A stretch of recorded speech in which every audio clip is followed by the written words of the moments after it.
Bonjour tout le monde et bienvenue à la chaîne Inspirée par Dieu. Je suis Stéphanie et comme vous avez déjà vu dans la vignette, c'est pas trop, mais dans la vignette et aussi dans le titre de cette vidéo, nous allons parler de la persévérance parce que il faut continuer dans cette vie. Il va y avoir des challenges, il va y avoir des moments où on veut tout relâcher et tout lâcher et juste arrêter de faire ce que nous étions en train de faire, mais il faut persévérer.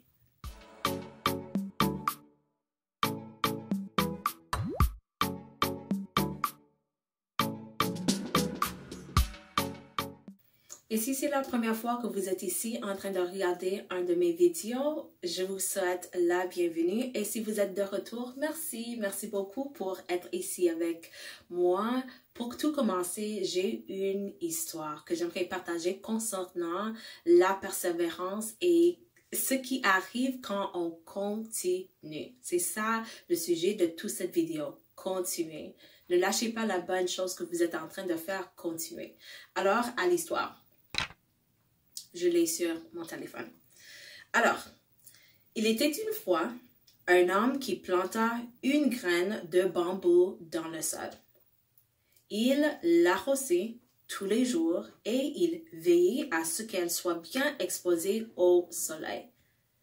Mais au bout d'un an, rien ne s'était passé.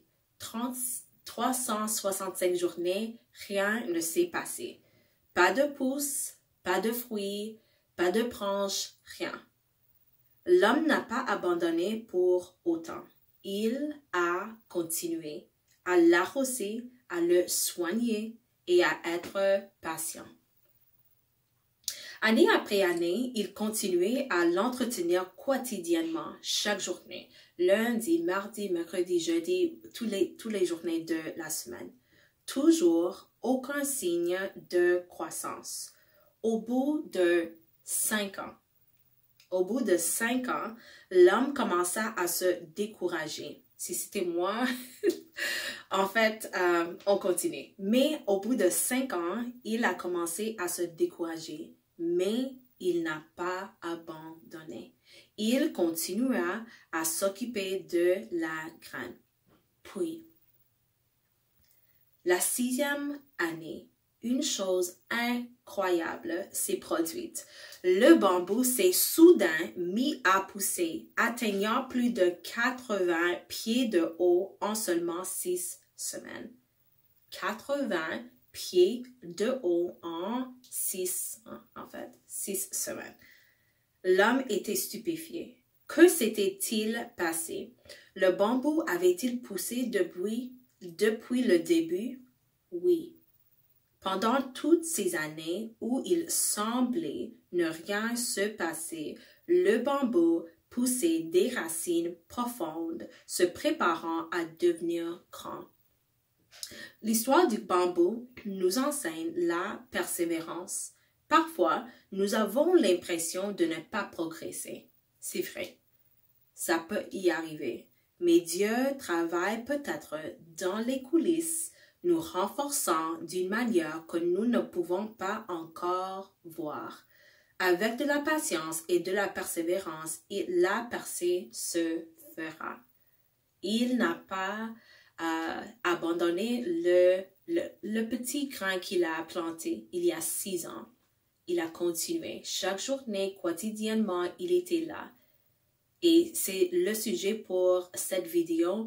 J'ai des versets que j'aimerais partager juste dans une seconde. Mais quand j'étais en train de même enregistrer cette vidéo, j'ai dû persévérer. Parce que c'est maintenant mercredi, la journée où je vous rends normalement la vidéo. Et normalement, la vidéo est enregistrée lundi. Mais lundi, il y avait quelque chose qui était juste pressant, j'étais pas capable d'enregistrer la vidéo. Mardi, j'ai mis mon maquillage, j'étais prête à enregistrer, mais j'ai fait passer la journée et à 11 heures du soir, j'étais comme, ok, c'est trop tard pour l'enregistrer.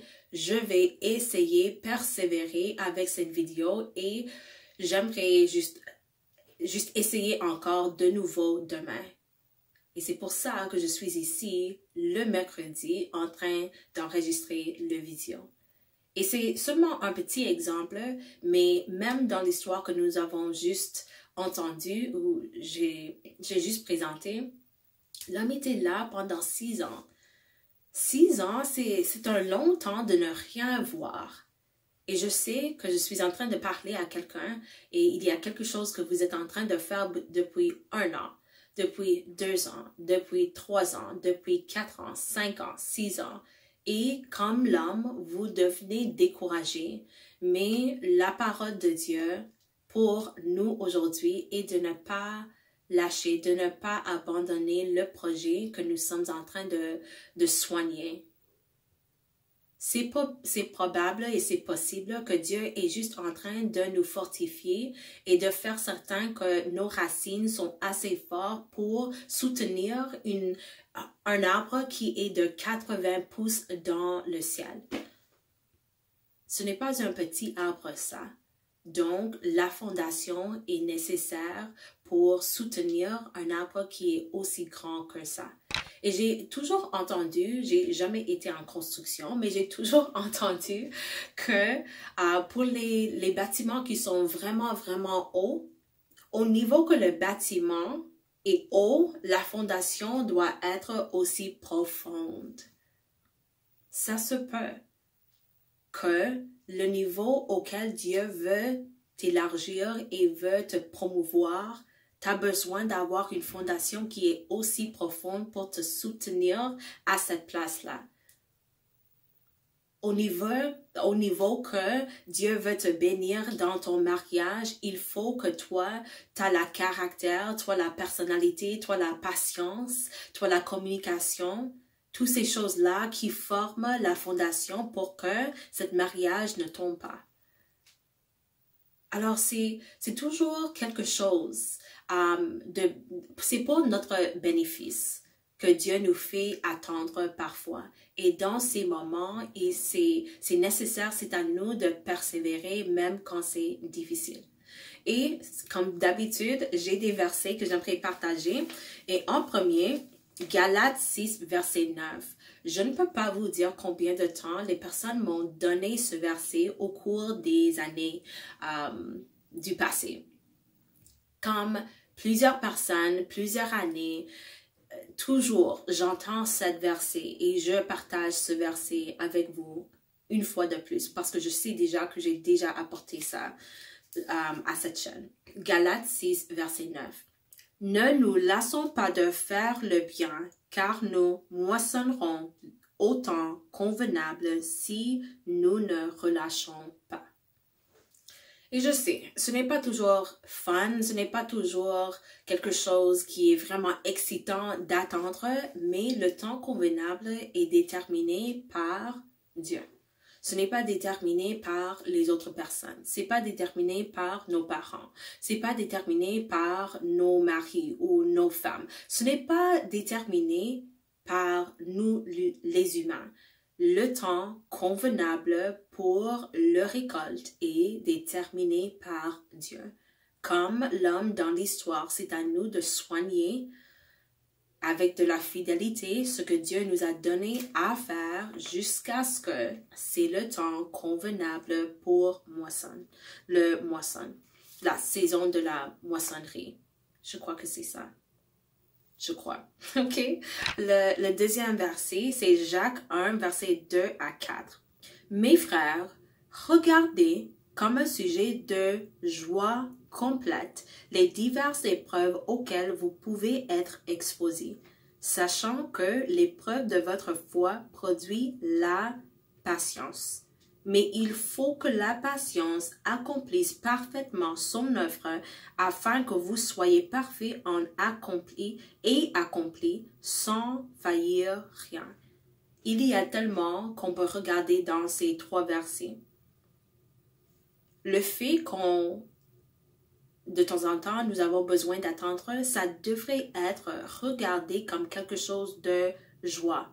Et je dis ça en sachant que c'est pas facile, mais à travers la grâce de Dieu, nous sommes capables de le faire. Je vous le jure, c'est possible. Dieu ne nous demande rien à faire quelque chose qui est impossible et qu'il sait que c'est trop haut pour nous, s'il nous demande de le faire, c'est parce qu'il sait, à travers moi et mon esprit et mon parole et mon force et ma puissance et ma fortification, il ou elle est capable de le faire. Verset 3. Sachant que l'épreuve de votre foi ça produit quelque chose. À la fin de cette poursuite, ça produit quoi? La patience.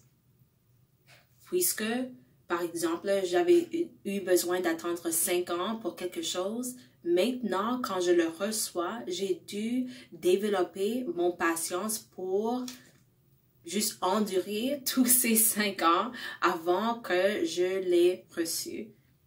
Et aussi, voici ce que la 4e verset dit. Mais il faut que la patience accomplisse parfaitement son œuvre afin que vous soyez parfaits. Patience est en train de travailler dans ton cœur. Là, le travail de patience fournit quelque chose et à la fin, toi, tu es parfaitement complète, manquant rien. C'est ça que Dieu veut que nous soyons à la fin plutôt, que nous manquons rien. Et ça vient à travers la patience. Romains 12, verset 12. Réjouissez-vous en espérance, soyez patients dans l'affliction, persévérez dans la prière. À la fin, j'ai quelques conseils pour nous de comment est-ce qu'on peut persévérer, parce que c'est tout bien d'entendre une histoire, de revoir les versets, mais j'aimerais aussi juste prendre les principes et partager ça en forme de conseils. Mais un conseil que j'ai pas ajouté, mais qu'on voit dans ce verset, c'est que dans ces moments-là que nous avons besoin de persévérer, c'est important d'être dans la place de prière, de demander à Dieu, aidez-moi à persévérer dans cette chose. Aidez-moi à persévérer dans mes études. Aidez-moi à persévérer dans ce mariage. Aidez-moi à persévérer en baptisant cette entreprise. Aidez-moi parce que je suis en train de nécessiter la puissance de la persévérance et sans toi, Dieu, je ne serai pas capable de le faire. C'est comme ça que nous sommes capables de persévérer dans la prière. Et troisièmement, Romains 5, verset 3. Bien plus, nous nous glorifions même dans les afflictions, sachant que l'affliction produit la persévérance, la victoire dans l'épreuve, et cette victoire, espérance. Or, l'espérance ne trompe point parce que l'amour de Dieu est répandu dans nos cœurs par le Saint-Esprit qui nous a été donné. Il y a tellement dans ces 3, est-ce que c'est 3? Oui, c'est 3 versets. Mais on va continuer, mais j'aimerais juste dire quelque chose sur ces 3 versets. Sachant avec vos pensées, avec votre, au niveau de la compréhension, sachant que l'affliction produit quelque chose. Qu'est-ce que nous avons vu dans la première verset en Jacques 1er, chapitre 2 à 4? L'épreuve produit la patience et ici on voit l'affliction produit la persévérance. L'affliction produit la persévérance et l'épreuve produit la patience. Sans l'épreuve, on ne produit pas la patience. Sans l'affliction, on ne produit pas la persévérance. Alors, c'est nécessaire. Comme j'ai déjà dit, c'est pas du fun, c'est pas amusant, c'est pas quelque chose qu'on veut tout le temps, mais ça produit quelque chose en toi et en moi. Et verset 5, l'espérance ne trompe point. Ça ne trompe point, parce que l'amour de Dieu est répandu, c'est évident, dans nos cœurs par le Saint-Esprit qui nous a été donné. Après que nous avons dû traverser une affliction, ça nous change. Le produit de tout ça, la patience qui est produite à travers l'épreuve et la persévérance qui est produite à travers l'affliction, ça nous change. Ça change notre perspective, ça change notre façon de parler, ça change la façon que moi je vois Dieu, ça change la façon que moi je vois les autres personnes. Et c'est possible, c'est même possible que je devienne une personne avec plus d'empathie pour les autres parce que moi aussi, j'ai dû faire face à une épreuve. C'est toujours quelque chose qui nous aide de plus en plus pour devenir comme notre Seigneur. Et j'ai même pas trouvé cette verset, mais ça me vient en tête maintenant. Nous, en tant que servants de Jésus, nous ne sommes pas meilleurs que lui. Et si lui, il a dû faire face à des afflictions et à des épreuves, nous allons aussi avoir besoin de faire face à des épreuves et à des afflictions. 2 Timothée 4, verset 7. C'est Paul en train de parler à la fin de sa vie. Et j'aimerais juste présenter ça comme étant le deuxième dernier verset. J'ai combattu le bon combat. J'ai achevé la course. J'ai gardé la foi. C'est ça que j'espère que tous croyants en Jésus ont la capacité de dire à la fin de leur vie, j'ai combattu le bon combat, j'ai achevé la course, j'ai gardé la foi. À travers quoi? La persévérance. Le challenge n'était pas capable d'enlever la foi de moi. L'épreuve n'était pas capable. L'affliction n'était pas capable. La maladie, c'était pas capable. Le divorce, n'était pas capable de m'enlever le foi. J'espère que pour moi et pour toute personne en train de regarder ça à la fin de nos vies, nous aurons la chance de dire ce que l'apôtre Paul a dit ici, que j'ai combattu le bon combat, j'ai achevé la course et j'ai gardé la foi. Et comme je vous ai dit, j'ai juste 3 conseils de comment faire ça, comment être quelqu'un qui est capable de persévérer, comment le faire. Hébreux 12, verset 2, voici ce que ça dit. Ayant les regards sur Jésus, le chef et le consommateur de la foi, qui, en vue de la joie qui lui était réservée, a souffert la croix, méprisé l'ignominie et s'est assis à la droite du trône de Dieu. Alors, comment est-ce qu'on peut persévérer? Premièrement, on prend l'exemple de Jésus dans ce verset. Gardez le regard sur Jésus. Gardez le regard sur Dieu. Gardez le regard sur ce que Dieu vous a dit. Est-ce qu'il vous a promis quelque chose? Gardez ton regard sur ça. Pour le fermier dans l'histoire, il savait que à la fin, si je lâche pas, si je continue à soigner cette graine que j'ai plantée, je vais voir quelque chose. Donc, fixez ton regard, gardez ton focus sur Dieu et sur le fait qu'il est toujours fidèle et sur le fait que ce qu'il nous a promis, il va le délivrer. Il va nous le donner à la fin. Alors, gardez le regard sur Jésus, gardez le regard sur Dieu et sur ce qu'il t'a dit. Et deuxièmement, fixez ton regard sur la joie à venir. Le verset ici, ça dit, en vue de la joie qui lui était réservée, il a fait tout ce qu'il a fait. Il a souffert la croix, il a méprisé l'ignominie et maintenant il est assis à la droite du trône de Dieu. Deuxième conseil, fixez vos yeux sur la joie qui est à venir. Ça ne va pas toujours être comme ça. Il va y avoir une joie à la fin. Fixez ton regard sur ça. Et troisièmement, endurez jusqu'à la fin. Endurez jusqu'à la fin.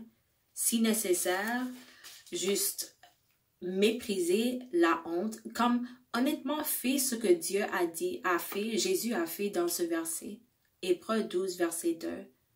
Il savait qu'il y a un choix juste derrière.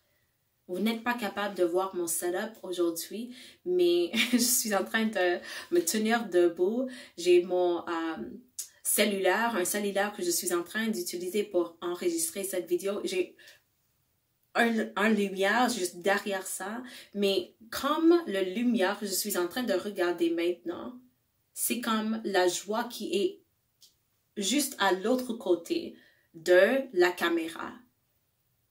Peut-être dans cet exemple, la caméra pourrait être le challenge, mais même si je ne suis pas capable de vraiment toucher la joie, toucher la lumière qui est juste derrière la caméra, je sais, si je continue et si je m'approche avec la persévérance, si je ne lâche pas de marcher en avant, de continuer vers l'avant, éventuellement, je serai face à face avec la lumière, face à face avec la joie. Alors, j'espère que cette vidéo vous a plu, vous a béni énormément et vous a encouragé de continuer, de ne pas lâcher, de persévérer parce qu'il y a un joie qui vous attend à la fin de votre obéissance à Dieu. Et c'est à nous de juste continuer avec la force, avec la sagesse, avec tout ce que Dieu nous donne, avec le confort du Saint-Esprit, nous sommes capables de persévérer jusqu'à la fin. Si vous avez aimé cette vidéo, faites certain de me donner un pouce vers le haut et si vous n'êtes pas encore abonné, abonnez-vous. Je vais vous voir dans la prochaine vidéo. Au revoir.